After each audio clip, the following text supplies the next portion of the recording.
Halo teman-teman, selamat datang di channel Rekaman Hitam. Channel ini akan membahas kejadian misterius, sejarah kelam, dan tragedi yang terjadi di dunia. Kali ini, kita akan membahas sebuah kisah yang terjadi di Inggris bagian Tenggara. Sebuah kisah yang terdengar mustahil, tapi ini benar-benar terjadi. Kalau di sekitar rumah kalian ada seorang nenek yang tampak biasa saja, mungkin sering terlihat belanja di pasar, menyapa tetangga, atau duduk santai di teras rumah. Begitu juga dengan kisah kali ini. Seorang nenek yang berusia 65 tahun yang seharusnya sibuk merawat cucu dan menikmati masa tuanya, justru menjadi otak di balik sebuah jaringan gelap. Sang nenek membangun sebuah kerajaan bisnis narkoba, bukan sekedar kurir atau penghubung, tapi dialah komandan dan pengendali sindikat narkoba raksasa yang pergerakannya menjangkau berbagai kota besar di Inggris. Yang membuat kisah ini semakin tragis, nenek ini membangun sindikatnya bersama keluarga dekatnya, mulai dari adik, anak, bahkan cucunya sendiri juga tergabung ke dalam sindikat ini. Setelah kasus ini terungkap, media Inggris menjulukinya Gangsta Debs, yang berarti nenek yang wajahnya penuh keriput, namun di balik itu menyimpan otoritas menakutkan di dunia kriminal. Lalu, bagaimana keluarga besar ini bisa menjalankan bisnis sampai sebesar ini? Dan bagaimana akhirnya rahasianya bisa terbongkar? Mari kita bahas lebih lanjut. Inilah kisah nyata yang mengejutkan dunia. Gangsta Debs, nenek kartel dari Inggris. Nenek ini bernama Deborah Mason. Hidupnya terlihat wajar, sama seperti nenek-nenek lain di lingkungannya. Dia tampak menjalani kehidupan relatif biasa saja, tidak ada yang menarik perhatian, dan tentu saja tidak menonjol sebagai seorang kriminal. Namun, siapa sangka, di balik kehidupan sehari-hari itu, ia justru membangun jaringan distribusi narkoba yang rapi, terorganisir, dan berakar kuat pada keluarganya sendiri. Deborah Mason memulai bisnis ini di lingkaran keluarganya sendiri, yaitu adik, anak, dan cucu-cucunya. Di mata tetangga, mereka hanyalah keluarga biasa. Seperti keluarga pada umumnya, mereka saling mengunjungi, saling membantu, dan menjalani kehidupan sederhana. Tapi di balik itu, ada peran yang dibagi dengan sangat sistematis. Setiap anggota keluarga punya peran yang dibagi masing-masing. Ada yang ditugaskan menjadi kurir, mengantar paket-paket berisi kokain ke berbagai kota. Ada yang khusus diberi tugas mengurus uang tunai, menyimpannya, dan memastikan catatan transaksi tidak pernah bocor. Ada pula yang menjadi supir, mengantar barang dari satu titik distribusi ke titik distribusi lain, mulai dari London, Bristol, Birmingham, Leicester, Cardiff, hingga Bradford. Bahkan, beberapa perempuan muda dalam keluarga ini kedapatan membawa anak kecil saat melakukan perjalanan, seolah-olah sedang bepergian biasa. Padahal, mobil yang mereka kendarai penuh dengan paket kokain. Bisnis mereka ini berlangsung dari April hingga November 2023. Dalam periode itu, puluhan pengiriman dilakukan.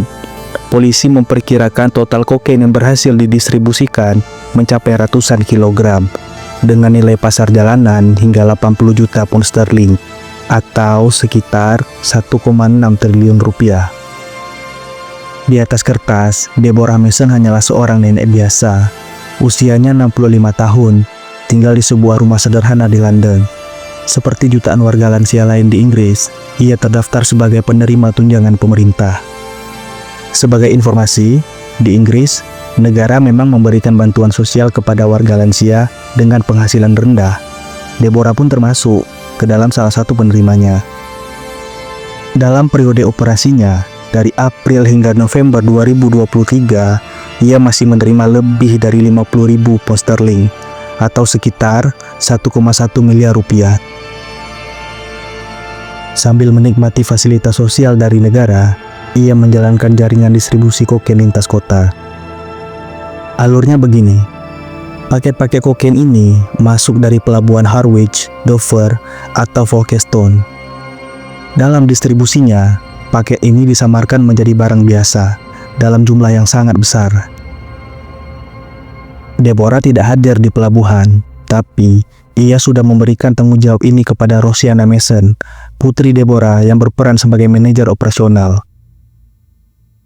Rosianna inilah yang mengambil alih kendali distribusi selama ketidakhadiran ibunya, termasuk melakukan 7 perjalanan pengiriman narkoba yang mencakup sekitar 166 kg kokain. Dalam aksinya, mereka mengendarai mobil keluarga atau kendaraan sewaan. Terlihat normal di jalan raya, namun di bagasi mobil, paket kokain disembunyikan rapi, terlihat seperti kotak belanjaan biasa. Saat paket sudah di pick up, tanggung jawab berpindah kepada Tina Golding, saudara perempuan Deborah. Tina ini terlibat dalam pengorganisasian dan pengawasan pengiriman narkoba ke berbagai lokasi. Tugasnya juga dibantu oleh Debbie Bright, putri Deborah. Debbie Bright bertanggung jawab mengantarkan paket narkoba ke berbagai kota dan berperan penting dalam logistik operasional. Dalam proses menuju pengiriman, Demi dibantu oleh Lily Bright, putra Deborah, yang berperan sebagai penghubung. Lily yang akan melakukan komunikasi dengan anggota jaringan lainnya untuk memastikan kelancaran distribusi. Barulah ketika semua sudah dipersiapkan, Reggie Bright, putra Deborah, yang berperan sebagai kurir dan pengatur logistik, akan mengirimkan narkoba dan mengatur jadwal distribusinya. Setiap pengirimannya sangat terjadwal ketat. Kurir harus berkali-kali check-in untuk memastikan paket sampai tujuan tanpa gangguan. Rute pengiriman paket-paket ini meliputi London, Bristol, Birmingham, Leicester, Cardiff, bahkan Bradford. Lalu, uang tunai dari hasil penjualan ini akan dikelola oleh Rosianna Mason. Dialah yang paling bertanggung jawab atas pengelolaan uang tunai dan operasi narkoba keluarga. Rosianna mengumpulkan uang hasil penjualan kokain dari kurir-kurir. Lalu, uang itu disimpan di rumah anggota keluarga agar tidak terdeteksi dan memastikan aliran uang tetap lancar ke pusat kendali, yaitu Deborah Mason. Tak hanya itu, Rosianna juga membantu mengatur distribusi sebagian uang untuk barang-barang mewah dan kebutuhan operasional sambil tetap menjaga catatan seminimal mungkin. Lalu, bagaimana jaringan yang sudah berjalan sangat terstruktur dan tersistematis ini bisa terbongkar? Setiap kejahatan yang terlihat sempurna selalu meninggalkan celah, dan celah itu datang dari perhatian kecil polisi terhadap pola perjalanan mereka. Sejak pertengahan 2023, unit narkoba Metropolitan Police mulai mencurigai aktivitas yang mencolok. Beberapa anggota keluarga Mason kerap melakukan perjalanan jauh dengan mobil biasa. Namun, frekuensinya terlalu sering untuk sekedar kunjungan keluarga. Dari kecurigaan inilah, polisi lalu memulai operasi rahasia. Mereka memasang pengawasan intensif, mulai dari pelacakan kendaraan, CCTV jalan raya, hingga penyadapan komunikasi. Dari sini, terungkap pola pergerakan distribusi. Setiap kali mobil keluar dari Kent menuju kota-kota besar, selalu ada pola perhentian di titik-titik tertentu. Puncaknya terjadi pada November 2023. Dalam satu penggerebekan dramatis, polisi menghentikan kendaraan yang dikemudikan oleh salah satu anggota keluarga Mason.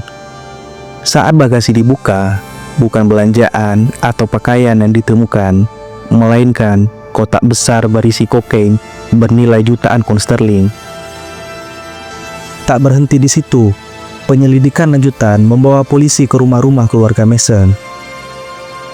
Hasilnya, tumpukan uang tunai dalam jumlah masif disimpan di koper, tas belanja, bahkan di laci dapur. Barang bukti komunikasi digital milik anggota keluarga Mason membuktikan keterlibatan hampir seluruh anggota keluarga. Polisi menemukan catatan perjalanan yang menunjukkan total distribusi kokain mencapai 166 kg dengan nilai pasar jalanan diperkirakan hingga 80 juta pound sterling atau 1,6 triliun rupiah. Sebuah keluarga yang dari luar tampak biasa, nenek, anak, cucu, bahkan saudara kandung, ternyata menjalankan salah satu jaringan kartel narkoba terbesar di Inggris modern. Ketika kasus ini dihadirkan di pengadilan, publik tercengang. Bagaimana mungkin seorang nenek yang berusia 65 tahun yang hidup dari tunjangan negara bisa mendirikan jaringan kriminal sebesar ini? Media menjulukinya gangsta Granny atau Queen Bee, sosok yang mengendalikan segalanya dari balik layar. Pada akhirnya, pengadilan menjatuhkan vonis berat. Deborah Mason, sang nenek, menerima hukuman panjang sebagai otak kartel. Lalu, Rosianne Mason, sang manajer operasional yang sekaligus pengelola keuangan, juga ikut dipenjara. Sementara Demi Bright, Lily Bright, Reggie Bright, serta Tina Golding juga dijatuhi hukuman bervariasi sesuai tingkat keterlibatan mereka. Kisah ini menjadi salah satu yang paling fenomenal di Inggris, bukan hanya karena skala peredaran narkobanya, tetapi juga karena fakta mengejutkan bahwa sebuah keluarga, bahkan dengan sosok nenek di puncaknya, bisa berubah menjadi organisasi kriminal terstruktur layaknya kartel internasional.